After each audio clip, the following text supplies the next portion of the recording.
चलिए, स्वागत है आपका लक अकेडमी में। यहाँ पर देखिए फिर से लेकर आया हूँ एक आरईटी का मतलब हो गया रिसर्च एलिजिबिलिटी टेस्ट 2021, जो अभी जस्ट कंप्लीट हुआ है। ये मार्च के करीब का पेपर है और उसमें नॉर्मली आपको पता है कि पेपर किस तरीके का आता है। और ऑलमोस्ट मान के चलिए जो पीएचडी वाले हैं या जिनका भी एमफिल एंट्रेंसेस होते हैं उनमें इसी तरह के क्वेश्चन आते हैं, जहाँ जनरल पेपर होता है टीचिंग और रिसर्च एप्टीट्यूड का। क्वेश्चंस के अंदर 50 क्वेश्चन जो हैं वो हमेशा फिक्स हो चुके हैं कि यहाँ पर आपके हमेशा 100 मार्क्स का होगा, 50 क्वेश्चन होंगे, एक क्वेश्चन 2 मार्क्स का होगा। ठीक है, यहाँ पर मैं एक काम करता हूँ कि आप लोगों के लिए, बहुत सारे बच्चे हिंदी और इंग्लिश दोनों मीडियम के होते हैं, इसीलिए पेपर को हम कोशिश करते हैं कि इसके बारे में ज़्यादा डिस्कस ना करके सीधा क्वेश्चन पर आ जाते हैं। ठीक है, तो पहला क्वेश्चन आपसे वो बोल रहा है a teacher can be successful if he और शी। ठीक है, इसका मतलब हिंदी में अगर बात करें, एक शिक्षक सफल हो सकता है यदि वो कैसा होना चाहिए। तो आपको क्या करना है, जब भी टीचर्स के बारे में आए तो आपको पहली चीज़ याद रखना है कि टीचर्स की बात है कि पहला बोल रहा है कि help student in becoming better citizen, विद्यार्थी को अच्छे नागरिक बनाने में मदद करता है। भाई ये तो अच्छी बात है। Teacher can be successful word बात है कि ये तो इसकी एक फॉर्मेलिटी है। दूसरा, impair the subject knowledge to the student, कि वो विद्यार्थी को विषय का ज्ञान देता है, ये भी बात है। Prepare student to pass the examination, विद्यार्थियों को परीक्षा उत्तीर्ण कराने में तैयारी कराता है। या फिर present the subject in the well organise manner, यही उसकी स्पेशलिटी होती है। दैट मीन्स अगर हम यहाँ बात करें कि वो आपसे बोलता है कि क्या चीज़ है, तो क्या चीज़ का मतलब हो गया कि ये टीचर्स की एलिबिलिटी क्या होती है, आपको ध्यान रखना है, यही है। जिसे हम लोग बोल सकते हैं डी, कि विषय की व्यवस्थित रूप से प्रस्तुत करना। That mean present the subject in well organise manner is the responsibility of the teacher. ठीक है, तो ये चीज़ थोड़ा सा ध्यान रखना है आपको कि टीचर्स की रिस्पॉन्सिबिलिटी क्या होती है, ये क्या हो जाएगा, ध्यान रखने की चीज़ हो गई आपकी। ओके, आई थिंक फर्स्ट का आपका डी हो जाएगा, क्लियर हो जाएगा नोट्स पे। चलिए नेक्स्ट, दूसरा आपसे बोल रहा है in vibrant classroom situation, vibrant classroom situation there is likely to be. अब देखिए यहाँ पर बात करें, हिंदी वालों को थोड़ा सा दूसरे तरीके से समझ में आएगा कि एक जीवंत कक्षा में, इसको मैं थोड़ा सा ऐसे लेसे चलता हूँ कि in vibrant classroom situation there is likely to be a, एक जीवंत कक्ष में यह संभावना है कि occasional roar to the laughter, समय समय पर हंसी के ठहाके गूंजे। देखिए वाइब्रेंट की बात कर रहा है, कंप्लीट साइलेंस ऐसा भी नहीं है कि कभी भी क्लास चल रही है तो वहाँ पर हमेशा बीच बीच में आपका लाफ्टर आए या फिर हंसी आए।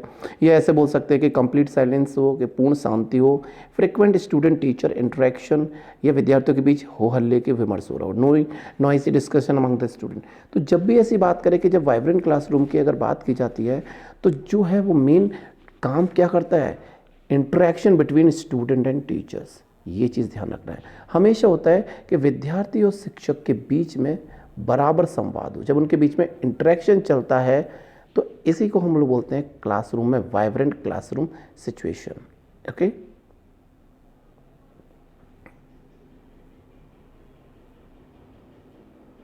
चलिए नेक्स्ट देखते हैं।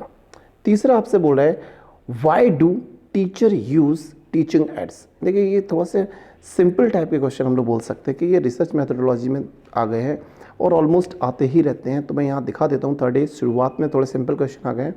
आपसे बोला कि why do the teacher use teaching ads, आपका शिक्षक शैक्षणिक यंत्रों का उपयोग क्यों करते हैं।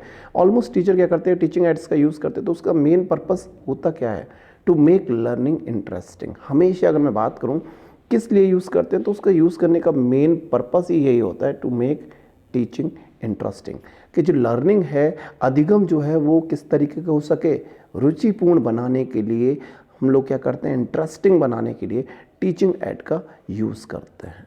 ओके, बाकी जो भी चीज़ें वो देखिए गलत दे रखा है, to make the student attentive, विद्यार्थियों का ध्यान आकर्षित करने के लिए, टू टीच उनकी समझ के लिए, ऐसा कुछ होता नहीं है। ओके, चलो नेक्स्ट, तो ये चीज़ क्लियर हो गई होगी। नेक्स्ट हम बात करें according to.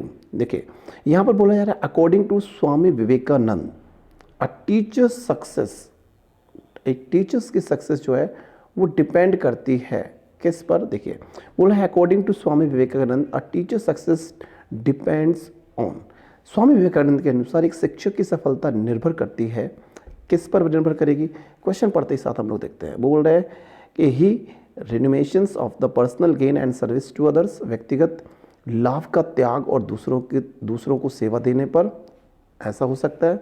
His professional training and creativity, उसके व्यावसायिक प्रशिक्षण और रचनात्मकता पर।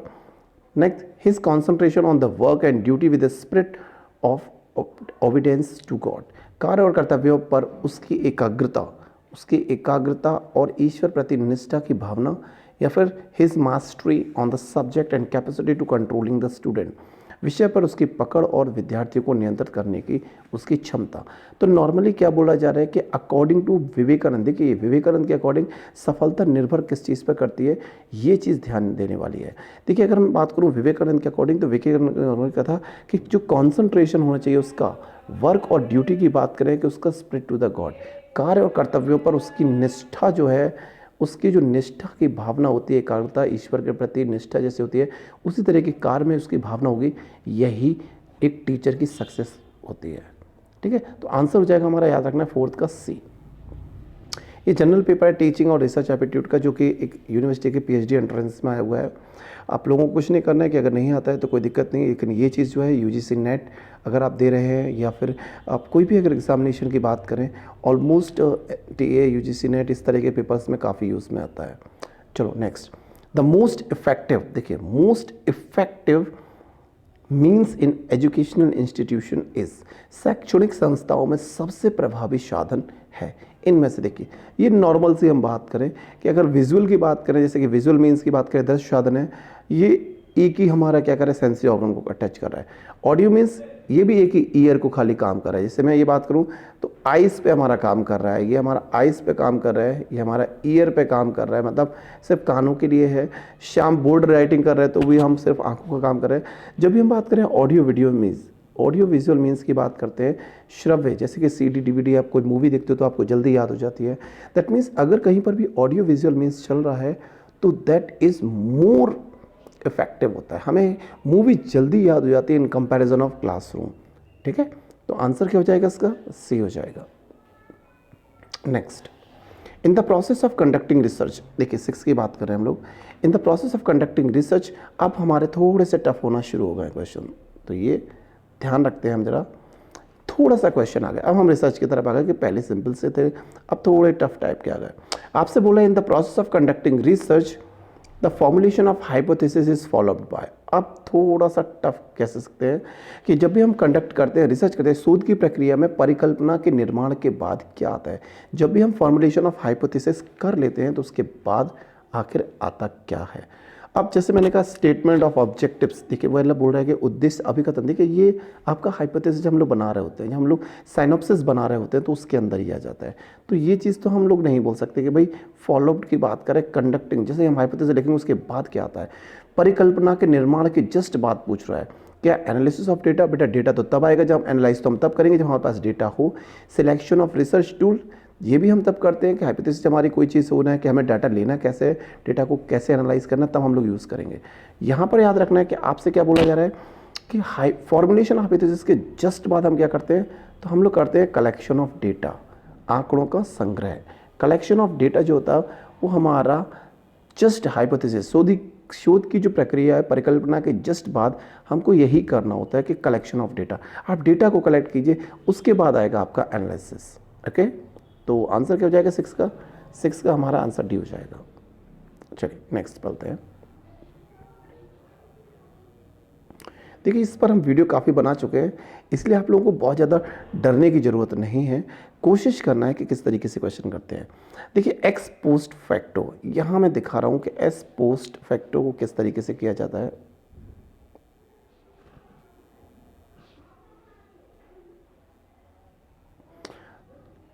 यहाँ बोला है कि ex post facto research employs, इस पर पूरी वीडियो बना रखी है मैंने आप लोगों को, अगर चाहे तो आप देख सकते हो कि जो पूर्वव्यापी शोध का अभिप्राय क्या है। पूर्वव्यापी शोध का अभिप्राय है। अब पूर्वव्यापी एक्स पोस्ट फैक्टो की बात करें तो जिन लोगों ने नहीं पढ़ा है उनको बहुत बड़ा दिक्कत होगी। शोध घटना के बाद हो, शोध घटना के पहले हो, घटना के साथ साथ हो, या घटना की संभावना को ध्यान में रखते हुए हो। एक्स पोस्ट फैक्टो की बात करें तो research is carried out after the incident, research is carried out prior to the incident, research is carried out as incident is unfolding, और research is carried out keeping in view in the possibility of incident. तो मेरे ख्याल से जिन लोगों को आता है उन लोगों को समझ भी आ गया। इसकी वीडियो मैंने इसकी शॉर्ट वीडियो तक बनाई हुई है, आप चाहो तो वहाँ पर भी समझ सकते हो कि एक्स पोस्ट फैक्टो क्या होता है।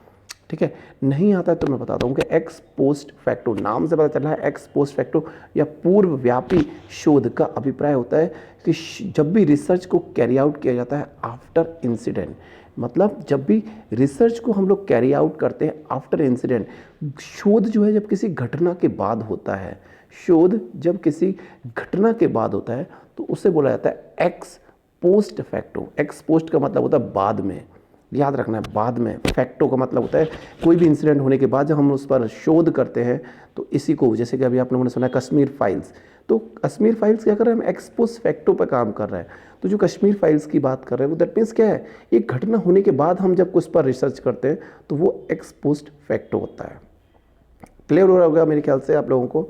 कोई डाउट आता है तो आप लोग क्या कर सकते हो, कमेंट कर सकते हो वहाँ पर, लेकिन कोशिश करें चैनल अगर अच्छा लग रहा हो, क्वेश्चन आपको अच्छे लग रहे हो तो प्लीज़ उसको सब्सक्राइब करें, शेयर करें, ज़्यादा से ज़्यादा लोगों तक पहुँचाएं। चलो मैं यहाँ पर बात करता हूँ कि यहाँ पर आपका एक इंटरव्यू है और वो एक क्वेश्चन ले रहा है आपसे और क्वेश्चन को कर रहा है। ठीक है, यहाँ हम लोग बात करते हैं कि वो बोल रहा है कि एक स्ट्रक्चर इंटरव्यू है, अनस्ट्रक्चर्ड इंटरव्यूज़ है, फोकस इंटरव्यू है और क्लिनिकल इंटरव्यू है। यहाँ पूछा जा रहा है कि संरक्षित है, असंरक्षित है, केंद्रित है और नैदानिक है, इनमें से कौन सा किसके लिए होता है और उसका क्या उपयोग होता है। पहला बोल रहा है आपसे स्ट्रक्चर या greater flexibility approach, attention on the question to be answer, individual life experience, और ये आपको ऑप्शन दिए जा रहे हैं। चलिए मैच कीजिए, मैं थोड़ा छोटा कर देता हूँ, शॉर्ट कर देता हूँ, आई थिंक आप लोगों को ज़्यादा विजुअल हो। तो ऑप्शन आप लोग अपने मन से लगाएं, क्या हो सकता है मुझे थोड़ा सा बताएं। ठीक है, जल्दी हो रहा है या नहीं, मैं कोशिश करता हूँ आप लोगों को बताने की। चलिए जब भी मैं बात करूँ, देखो आपको थोड़ा सा कोशिश करते हैं कि समझाने की। देखिए स्ट्रक्चर इंटरव्यू की बात करें या संरक्षित जो साक्षात्कार होता है वो किसके लिए होता है, हमेशा होता है कि प्री डिटरमाइंड क्वेश्चन। जब हम स्ट्रक्चर बनाते हैं, जब खुद बनाते हैं तो एक ही बात करें, जब भी हम बनाते हैं तो ये फिक्स होता है कि हम एक क्वेश्चन बनाते हैं। संरक्षित मतलब है कि हम पूर्व निश्चित आपके क्वेश्चन होते हैं। ठीक है, पूर्व निश्चित क्वेश्चन मतलब संरक्षित होते हैं। दूसरे अगर मैं बात करूँ अनस्ट्रक्चर्स क्या होते हैं, अनस्ट्रक्चर मतलब उसका आंसर कुछ भी हो सकता है, कोई नहीं है, अधिक लोचपूर्ण होते हैं। मतलब फ्लैक्सिबिलिटी की अगर बात करें तो यहाँ पर क्या होती है, फ्लैक्सिबिलिटी होती है। अनस्ट्रक्चर्स मतलब हो गया आपका ये ग्रेटर फ्लैक्सिबिलिटी है कि यहाँ पर कुछ भी हो सकता है। जैसे ए की बात करें तो ए का आपका हो रहा है फोर्थ, बी की अगर मैं बात करूँ तो बी का मतलब हो गया आपका हो गया फर्स्ट, फर्स्ट का मतलब क्या हो गया, अधिक लोचपूर्ण दृष्टिकोण होता है।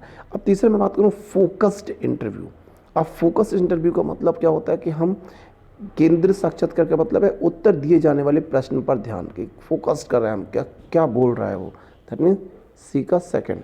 यहाँ पर फोकस का मतलब है हम अटेंशन करते हैं उस question to be answer, attention on the question not to be answer, कि किस आंसर को दे रहा है उस पर हम अटेंशन करते हैं, उस पर फोकस करते हैं, तो वो हमारा क्या हो जाता है ये।